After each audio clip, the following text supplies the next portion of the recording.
बड़ी खबर, फरवरी के अंत तक लागू हो सकती है लोकसभा चुनाव की आचार संहिता।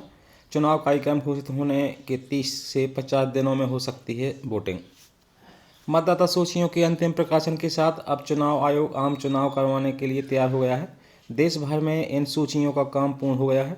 अब आयोग का अगला कदम देश भर में पुलिस और पैरामिलिट्री फोर्सेस की उपलब्धता, उनका मूवमेंट, स्कूल कॉलेजों में परीक्षा की स्थिति और सरकारी अवकाश को देखते हुए परिस्थितियों का अध्ययन कर किसी नतीजे पर पहुंचना है।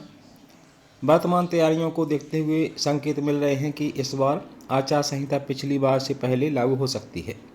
लोकसभा चुनाव के दौरान चुनावी प्रोग्राम की घोषणा 10 मार्च 2019 को हुई थी।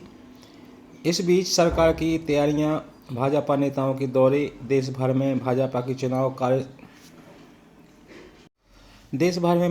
चुनाव कार्यालय खोले जाने और उत्तराखंड विधानसभा में समान नागरिक संहिता का विधेयक पास होने के साथ इस बात के संकेत मिल रहे हैं कि 2024 में लोकसभा चुनाव के लिए आचार संहिता फरवरी के अंत तक लागू हो सकती है। पिछले 4 आम चुनाव 2019, 2014, 2009 और 2004 पर नज़र डालें तो चुनाव आयोग ने चुनाव तारीख की घोषणा और वोटिंग के बीच लगभग 30 से 50 दिनों का अंतर रखा है। यानी इस बार भी चुनाव अप्रैल मई में हो जाएंगे।